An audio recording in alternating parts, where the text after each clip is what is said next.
Logos quiz 2024 ന്യായാധിപന്മാർ 3-ാം അധ്യായം part 6. ചോദ്യം 51.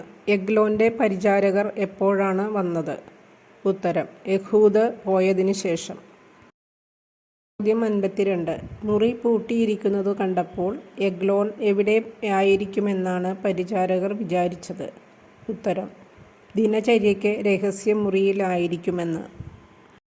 ചോദ്യം 53. പരിചാരകർ വാതിൽ തുറന്നപ്പോൾ എന്താണ് കണ്ടത്?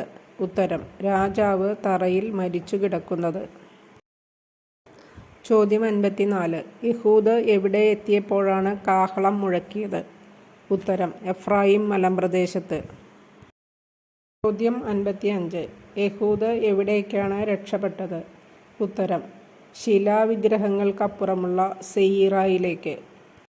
ചോദ്യം 56. യഹൂദിന്റെ നേതൃത്വത്തിൽ മലയിൽ നിന്ന് ഇറങ്ങിയത് ആര്? ഉത്തരം: ഇസ്രായേൽ ജനം. ചോദ്യം 57. എൻ്റെ പിന്നാലെ വരുക, കർത്താവ് നിങ്ങളുടെ ശത്രുക്കളായ മോവാബ്യരെ നിങ്ങളുടെ കൈകളിൽ ഏൽപ്പിച്ചിരിക്കുന്നു. ഇത് ആര് ആരോട് പറഞ്ഞതാണ്? ഉത്തരം: യഹൂദ് ഇസ്രായേൽ ജനത്തോട്. ചോദ്യം 58. മോവാബിന് എതിരെയുള്ള ഡാഷ് പിടിച്ചടക്കി. ന്യായാധിപന്മാർ 3:28 വാക്യമനുസരിച്ച് പൂരിപ്പിക്കുക.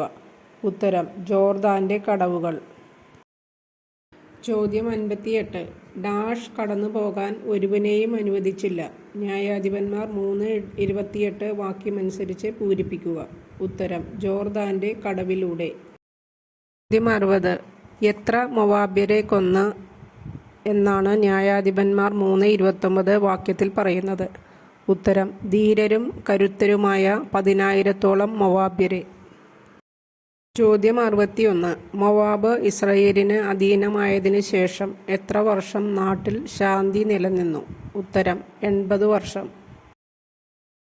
Thank you for watching. ഈ പാർട്ടോടെ 3-ാം അധ്യായം തീർന്നു. അടുത്ത ദിവസം മോക്ക് ടെസ്റ്റ് 3-ാം അധ്യായത്തിൻ്റെ ഇടുന്നതായിരിക്കും. വീഡിയോ ഇഷ്ടമായെങ്കിൽ സബ്സ്ക്രൈബ് ചെയ്യുക. ഇതിനു മുൻപുള്ള വീഡിയോകളുടെ ലിങ്ക് ഡിസ്ക്രിപ്ഷൻ ബോക്സിൽ ചേർത്തിട്ടുണ്ട്.